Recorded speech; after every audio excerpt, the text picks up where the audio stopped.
రాష్ట్రంలోని అసైన్డ్ భూములపై కాంగ్రెస్ సర్కార్ కన్నేసింది. ఎక్కువగా బడుగు జీవులే జాగాలే లక్ష్యంగా ప్రాజెక్టులు చేపడుతుంది. పెద్దల భూముల జోలికి పోవడం లేదు. నిధులు వెచ్చించలేక పేదల బతుకులను పణంగా పెడుతోంది. బడా వ్యాపారుల ప్రయోజనాలకే పెద్దపీట వేస్తోంది. లగచెర్ల, మంచిర్యాల, తిమ్మాపూర్, రంగారెడ్డి, సిద్దిపేటలో ప్రభుత్వం చేపడుతున్న ప్రాజెక్టులే దీనికి సాక్ష్యం. ఆయా చోట్ల దళిత, గిరిజనుల భూములే కోల్పోవడం ఇందుకు నిదర్శనం.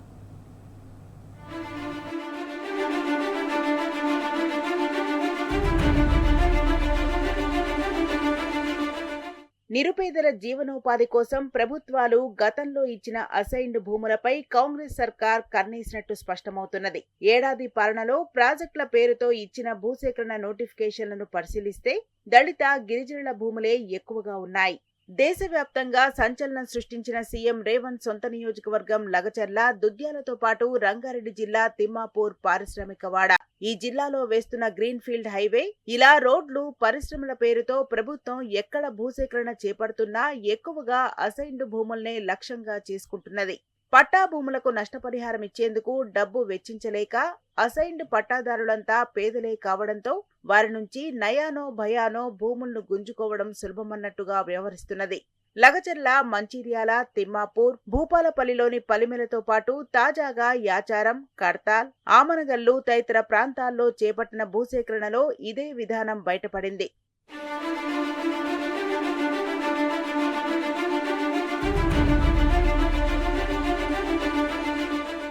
రంగారెడ్డి జిల్లా యాచారం, కడ్తాల్, ఆమనగల్లు తదితర మండలాల పరిధిలో మరో 554 ఎకరాల భూమిని సేకరించేందుకు ప్రభుత్వం నోటిఫికేషన్ జారీ చేసింది. ఔటర్ రింగ్ రోడ్ నుంచి ప్రతిపాదిత రీజనల్ రింగ్ రోడ్డును కలిపేందుకు 100 మీటర్ల వెడల్పు గల గ్రీన్ ఫీల్డ్ రేడియల్ రోడ్డు కోసం ఈ భూములను సేకరిస్తున్నారు. ఇందులో అధికంగా అసైన్డ్ భూములే ఉన్నాయి. అటు ఆర్ఆర్ఆర్ వెంట ఫ్యూచర్ సిటీ నిర్మిస్తున్నట్టు ప్రకటించిన ప్రభుత్వం ఇందులో భాగంగా ఫ్యూచర్ సిటీకి రోడ్లు, మెట్రో రైలు, విమానాశ్రయం కనెక్టివిటీని ఏర్పాటు చేసే పేరుతో పెద్ద ఎత్తున ప్రణాళికలు సిద్ధం చేస్తున్నది. ఈ క్రమంలోనే ఓఆర్ఆర్ నుంచి ఆర్ఆర్ఆర్ వరకు విశాలమైన రేడియల్ రోడ్డును 2 దశల్లో నిర్మిస్తామని ప్రకటించింది. రెండో దశ రోడ్డు నిర్మాణం కోసం ప్రస్తుతం యాచారం మండలంలోని కుర్మిద్ద, కడ్తాల్ మండలం కుడ్తాల్, ముద్విన్ గ్రామాలు, ఆమనగల్లు మండలం ఆమనగల్లు, ఆకుతోటపల్లి తదితర గ్రామాల్లో 554.34 ఎకరాలు సేకరించేందుకు నోటిఫికేషన్ విడుదల చేసింది. మీర్ఖాన్పేట్ నుంచి ఆమనగల్లు వరకు సుమారు 20 కిలోమీటర్ల మేర ఇంటర్చేంజ్లను మినహాయించి 100 మీటర్ల రైట్ ఆఫ్ వేతో నేరుగా రోడ్డు నిర్మాణం కోసం భూమి సేకరిస్తున్నట్టు నోటిఫికేషన్లో పేర్కొన్నది.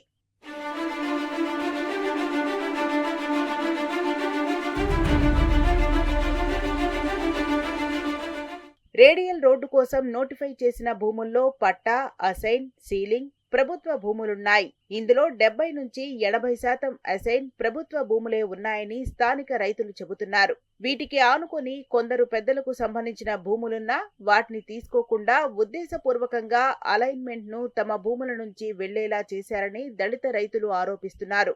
అలైన్మెంట్ రూపొందించడంలో సర్కార్ వివక్ష చూపిందని మండిపడుతున్నారు.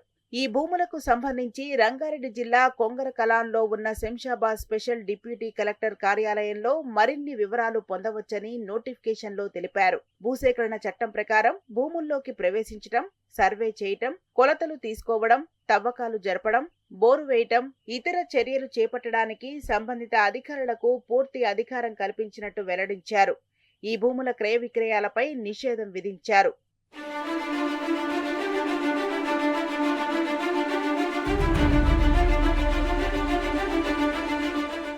రాష్ట్రంలో రేవంత్ రెడ్డి సర్కార్ కొలువుదీరిన తర్వాత చేపట్టిన భూసేకరణ మొత్తం వివాదాస్పదంగానే ఉన్నది.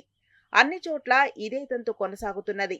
లగచెర్లలో ఇండస్ట్రియల్ కారిడార్ కోసం సుమారు 1500 ఎకరాలు సేకరిస్తుండగా అందులో అత్యధికంగా గిరిజనులు, దళితుల భూములే ఉన్నాయి. తొలుత ఫార్మా క్లస్టర్ కోసం భూమి సేకరిస్తామని చెప్పగా తర్వాత రైతుల నుంచి వచ్చిన వ్యతిరేకతతో కొంత వెనక్కి తగ్గింది. ఆ తర్వాత మళ్లీ అక్కడే ఇండస్ట్రియల్ కారిడార్ను ప్రతిపాదించి గిరిజన రైతుల నుంచి తీవ్ర ప్రతిఘటన ఎదురైనా తగ్గేదేలే అన్నట్టుగా భూసేకరణ ప్రక్రియను వేగవంతం చేస్తున్నది. అటు రంగారెడ్డి జిల్లా తిమ్మాపూర్లో ఇండస్ట్రియల్ పార్కు కోసం పూర్తిగా 567 ఎకరాల అసైన్డ్ భూములు సేకరిస్తున్నది. ఇందులో మొత్తం దళితుల భూములే ఉన్నాయి. ఆర్ఆర్ఆర్ దక్షిణ భాగం అలైన్మెంట్లో కూడా అసైన్డ్ భూములు భారీగా ఉన్నట్టు సమాచారం. మంచిర్యాలలో పారిశ్రామిక వాడ కోసం హాజీపూర్ మండలం వేంపల్లి, పోచంపాడు గ్రామాల్లో 276 ఎకరాల సేకరణకు సర్వే జరుగుతోంది. ఆ తర్వాత నోటిఫికేషన్ జారీ కానుంది. ఇందులోనూ దళితుల భూములే ఎక్కువగా ఉన్నాయని చెబుతున్నారు. వీటిని 2009లో నాటి ప్రభుత్వం అసైన్డ్ చేయగా గత నెలలో కొందరు కాంగ్రెస్ నేతలు ఈ భూములు ఇవ్వాలని బెదిరించి సంతకాలు చేసుకున్నారని రైతులు ఆరోపిస్తున్నారు. జగిత్యాల జిల్లా భీమారం మండలంలో సూరమ్మ చెరువు కుడి కాలువ నిర్మాణం కోసం భూపాలపల్లిలోని పలిమెరలో సిమెంట్ కంపెనీ కోసం భూసేకరణ జరుగుతోంది. ఈ ప్రాంతాల్లోనూ ఎకరం 2 ఎకరాల్లోపు భూములున్న నిరుపేదలే వారికిచ్చిన అసైన్డ్ భూములను కోల్పోతున్నారు. కానీ ఎక్కడా కూడా రేవంత్ సర్కార్ పెద్దల భూముల జోలికి వెళ్లకపోవడం గమనార్హం.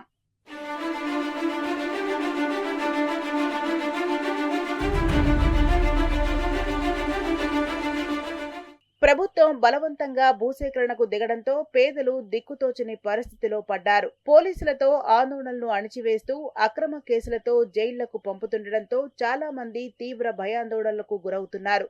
ప్రభుత్వం ఇచ్చే అరకొర నష్టపరిహారంతో ఎక్కడా భూములు కొనుగోలు చేసుకునే పరిస్థితి లేదంటున్నారు. భూములకు బదులు భూములు లేదంటే బహిరంగ మార్కెట్ ప్రకారం ధర చెల్లించాలని బాధితులు కోరుతున్నారు. వ్యవసాయం తప్ప వేరే పనులు రాని తమ జీవనాధారం కోల్పోకుండా చూడాలని విజ్ఞప్తి చేస్తున్నారు. అటు భూసేకరణ చట్టం 2013లోని నిబంధనలు సైతం ఇదే చెబుతున్నాయి.